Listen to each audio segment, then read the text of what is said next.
Watch the video version of this podcast at outlatewithdavid.com.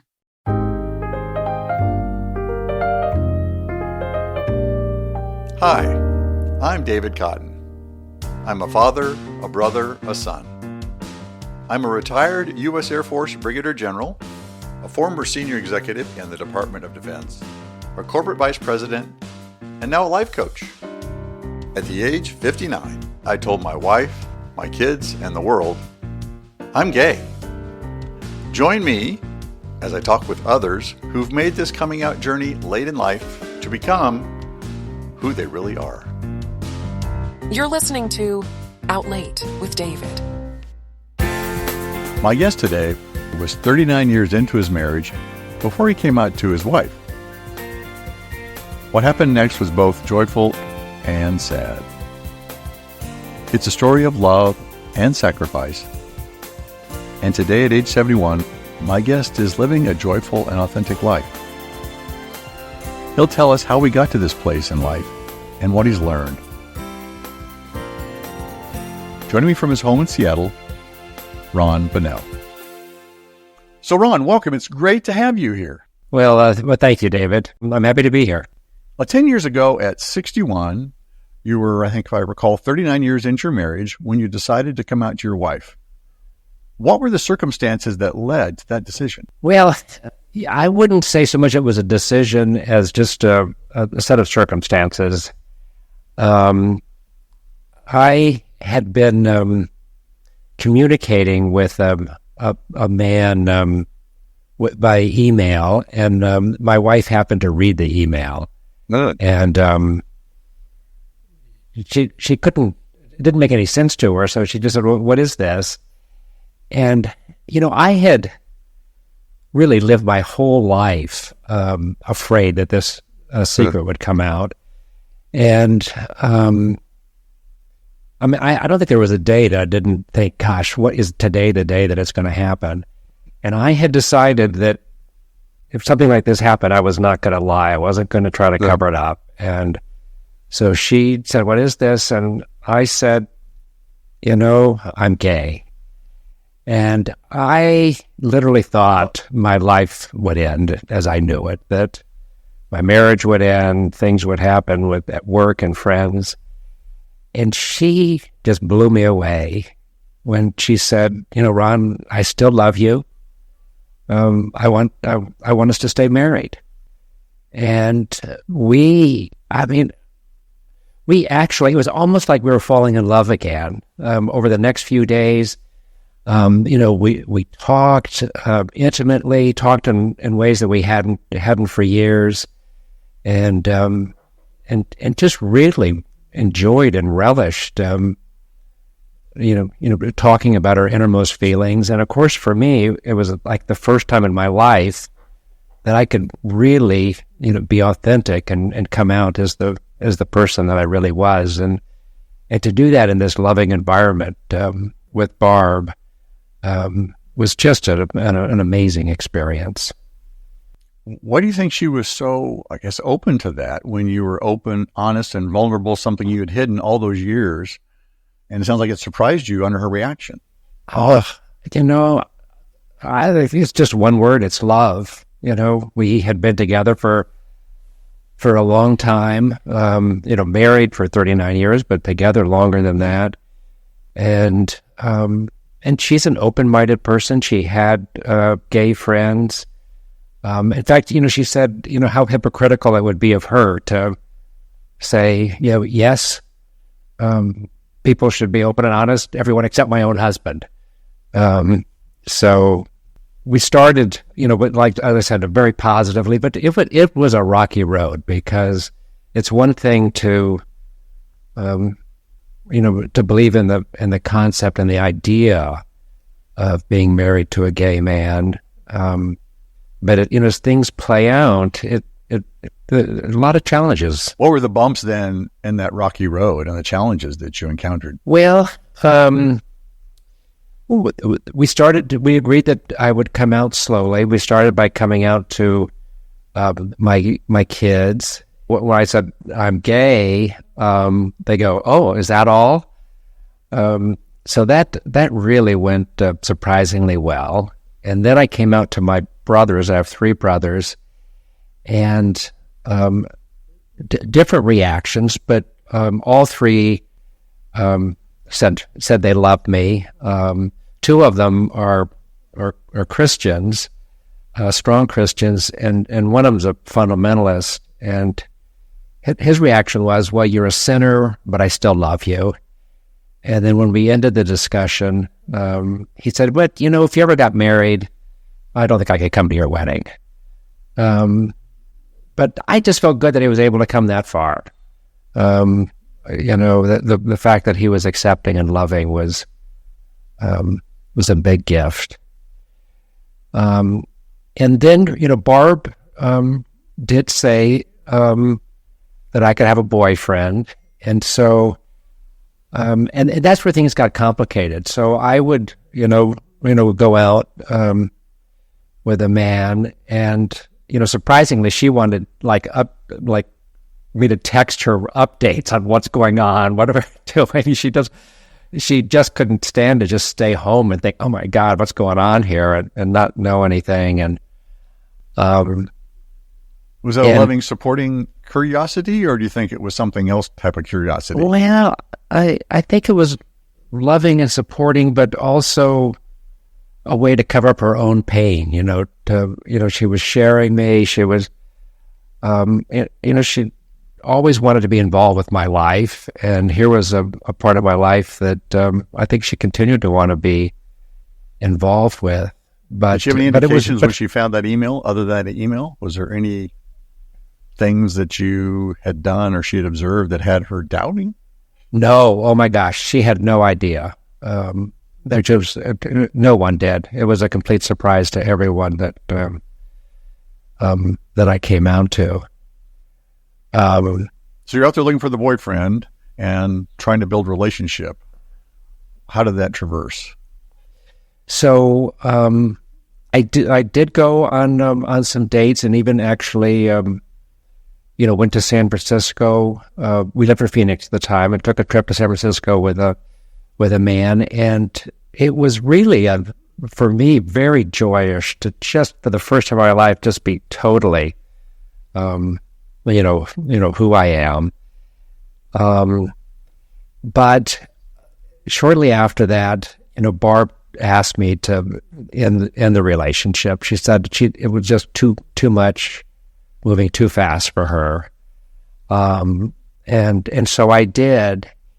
And then we entered this period that was just really tough for me because, it was almost like, I'd been suppressing all these feelings for so long, and then they started surfacing, and it was like a volcano coming up. I just wanted everything to come out. I wanted to yell from the mountaintops, "I'm gay." And, we had decided, and I think logically, I certainly I understood why she wanted to move slow and didn't want to come out to more friends and wanted me to end the relationship. But it was just really a tough period, and because I just couldn't see where it was going and how I had this tiny taste of being authentic, and I wanted it to expand and to be even more. And so I started losing sleep. I was just really anxious about things, and one morning I just totally broke down. I fell on the ground. I couldn't even get up, and Barb came over and helped me up, and we just cried together in bed. And then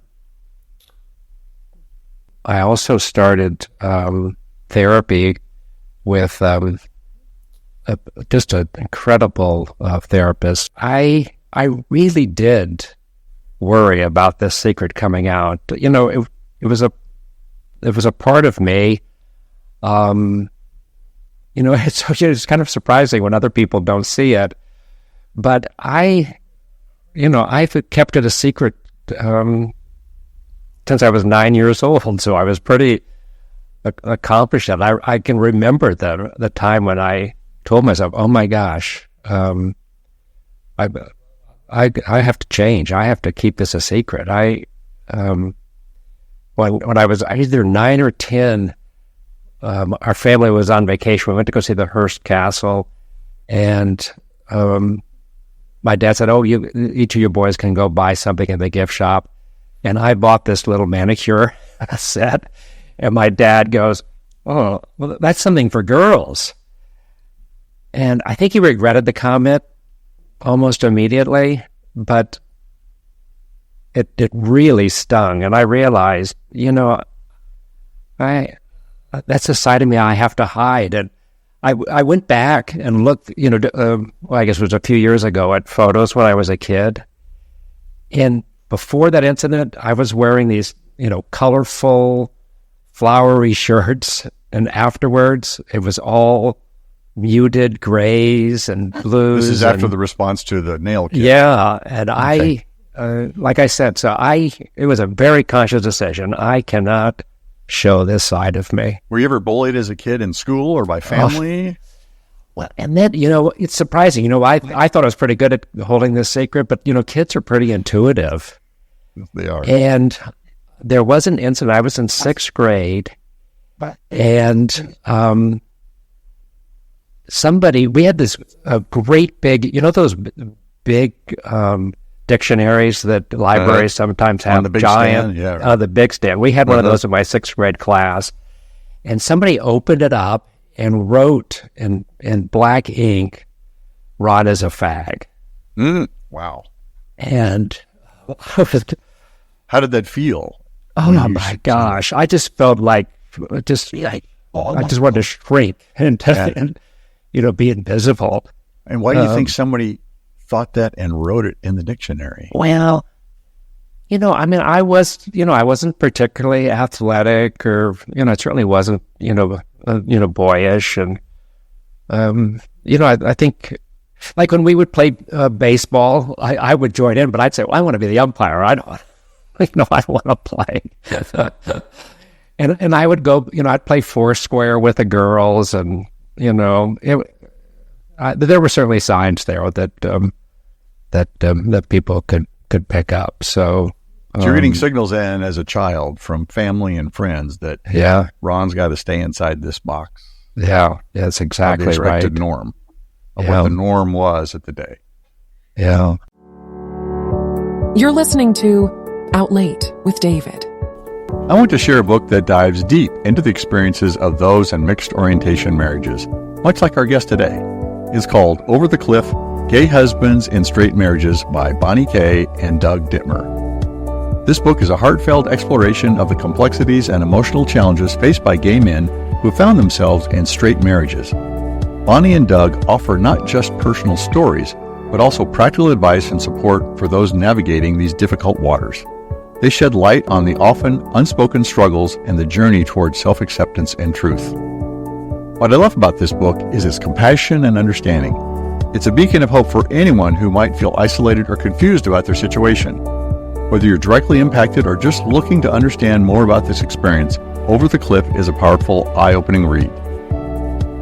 Now back to today's guest, Ron Bunnell. I grew up in Boulder, Colorado. I think, pretty open Were you attracted though, to boys, though, at that age? Well, I was. I can remember being with some friends, and they would, pull open a Playboy and, look at the picture of the girls, and I would just think, what do they see in this? Yeah. But no, I didn't. I never really had a relationship with a boy until college. And in college, I did have a boyfriend. Oh. We both kept it under the QT. We did not want anyone to know about it. In fact, I remember he didn't even want to admit that he was gay. He said, Ron, I'm not a homosexual. I'm a Ronisexual. He said, it's just very specific to you. So we were both, motivated to. So what was Ron to then, keep it quiet? If Well, I knew I was gay, but but still, I was ashamed and wanted to change. I didn't want to admit it. Because you married shortly after that, because you were early 20s. I did. So I met Barb in high school. I did. I remember asking her, I said, well, what do you see in me? And she said, well, Ron, you're just not like the other boys. But you said that she was surprised when you did tell her, though, years later on what that difference. I don't think she ever made the connection that, she knew I was sensitive. She, there's a lot of attributes, but she never associated with it being gay. She just thought I was a kind-hearted soul. Were you making a conscious decision then of, I have to be straight and I have to act this way? And did you tell anybody else that I didn't tell anybody? No. Just kept it in here. Except for the one man I had the relationship with in college. I never told anyone. And the relationship with Barb, so I came back from college at Christmas break, and she ran into my twin brother and said, if Ron gets home, have him look me up. So I did, and we started a relationship that really flourished. Like I said, we really enjoyed each other's company, had a real attraction. I did try to break it up once, and a couple of weeks later, she called me and said, Ron, I'm just miserable without you. And I had to admit, well, I was miserable without her too. And so we got engaged when I was still a senior in college, and then we got married in June of 1975, which is right after I graduated. And we had kids just a couple of years later. And then I would say my life was really on automatic pilot. I mean, I was just, consumed with work and my career.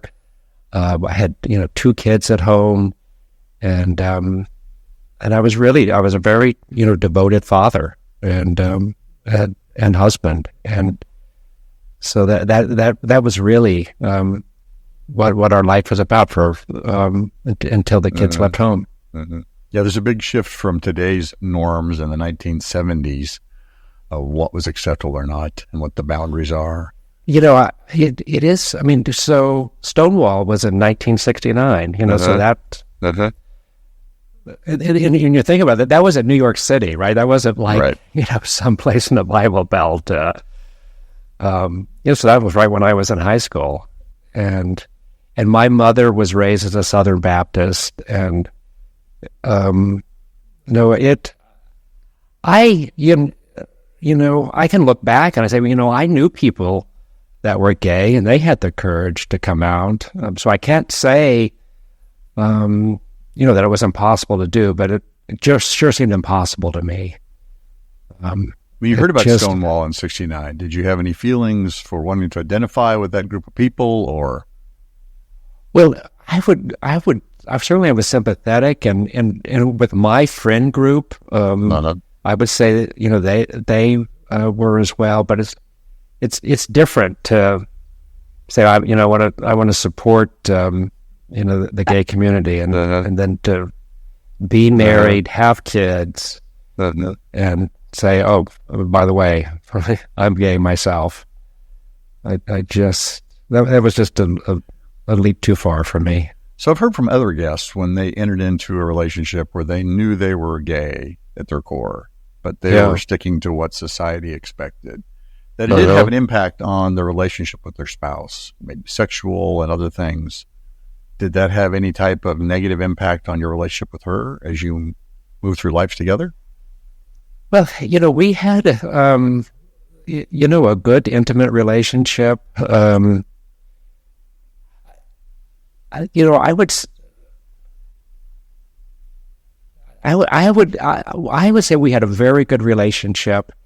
It really wasn't until I came out, and then sort of fast forward to meeting my current husband, Scott, that I said, what sex and intimacy with a woman can be great, but it's kind of like, black and white film can be great.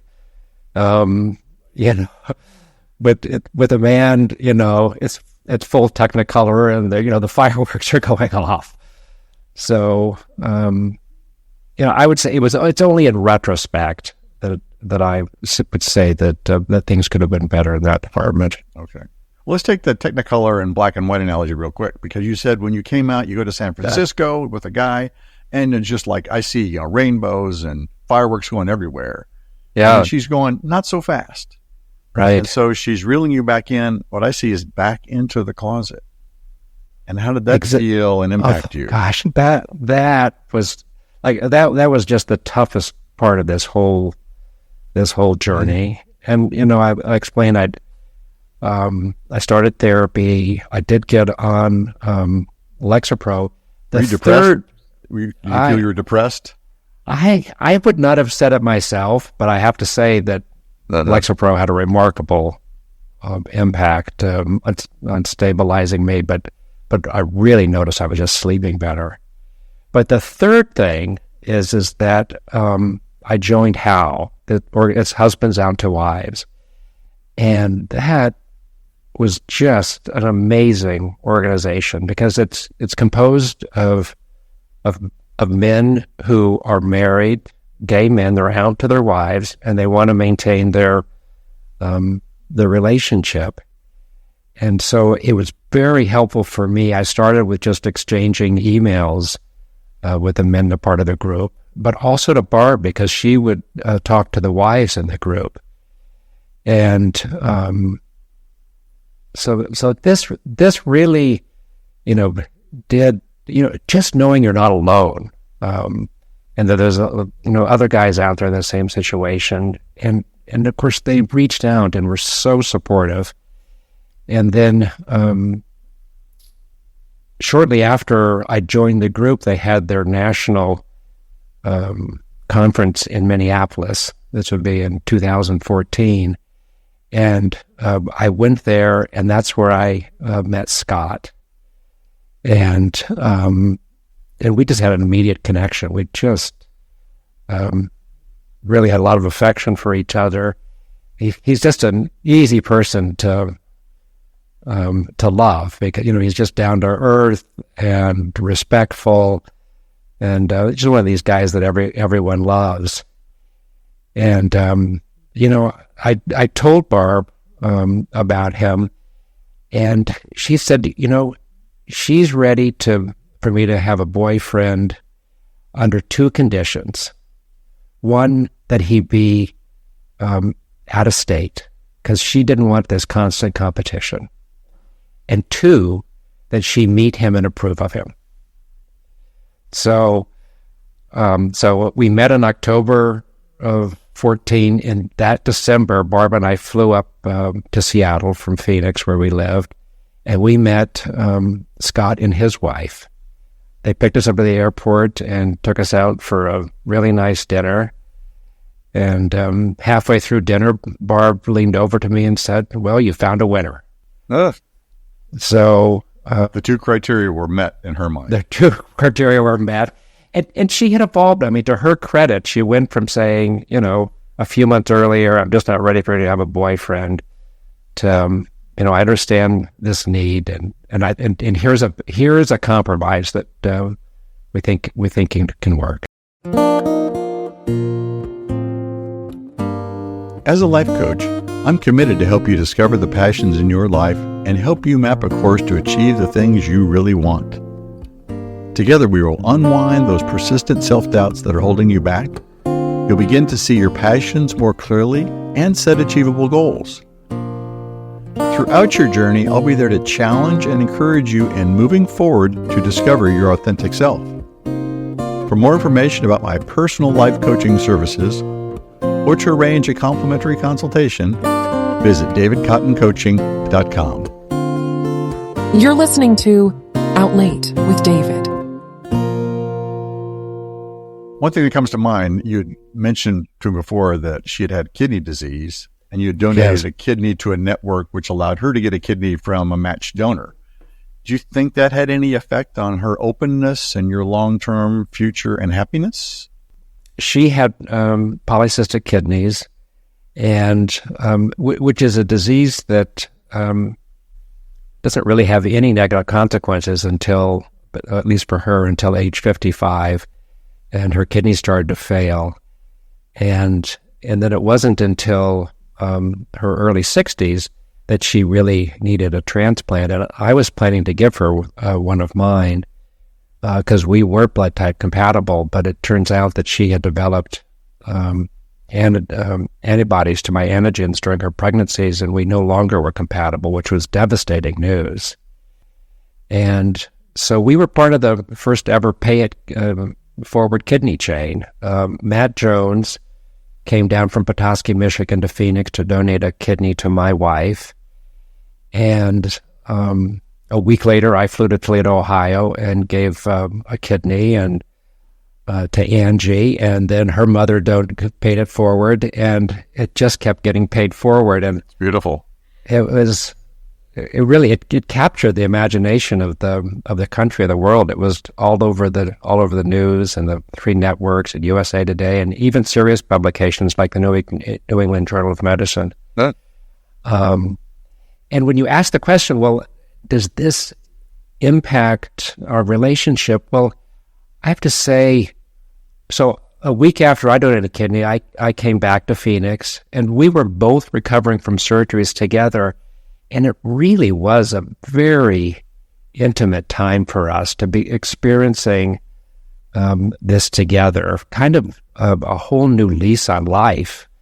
Barb was literally, getting a new lease on life. And I was recovering from the surgeries, and we just were closer during those weeks of recovery than I think we had ever been before, and created a real love for each other and love of life and energy. So that happened in 2007. And so I think it did tighten our bond. But, it was also, it turned out to be, there was a negative part of this story, and that is that her health started to decline about this same time in 2015. Long story short, she died January of 16. So this is a year and a half after I came out. And it was only 45 days after our divorce was finalized. Of course, had I known that her health was declining and that she only had less than a year to live, I would have held off and try to make her last year of life the best it could be, rather than one of the worst. So that certainly is when she died, a real source of guilt for me that transpired the way that it did. Do you think she'd be happy for you today? Oh my gosh, I know she would. Literally in the hospital on her deathbed, she said, "Ron, no regrets. Live your life." She wished me the best. Wow, so, that's really special. I think it's a product of 40 years of love. So what do you have advice for men who are like you, coming out later in life, exploring the possibility of a mixed orientation marriage or getting divorced? What would be thoughts you'd have for them as they sort through this for themselves? Every circumstance is different, and I hate to. I wouldn't give any specific advice because every situation is different. But I think if I was going to give one piece of advice is if you think a certain path is the right one for you, it is worth the pain to go through it and to get to the right place for you.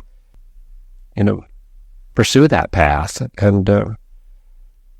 because I think you get through these challenges and you end up at the other side and with a much richer life if you can just be authentic to who you are, and you can acknowledge the love for your wife and acknowledge the love for a man, but being authentic is the way to live. And I think we're so fortunate, to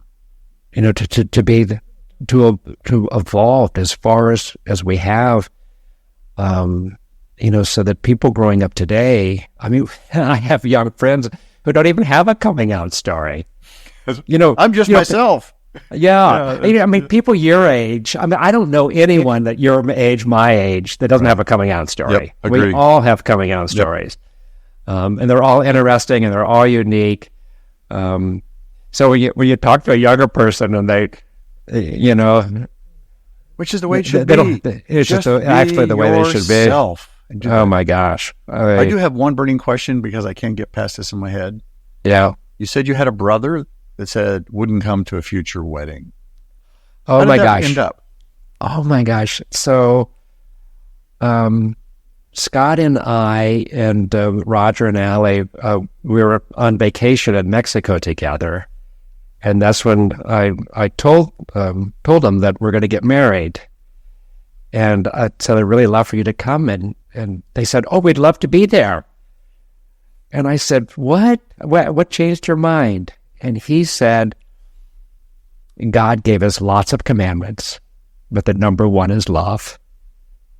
And, it just, the journey, the personal journey that he took and to end up at that spot, just, it just meant so much to me. So,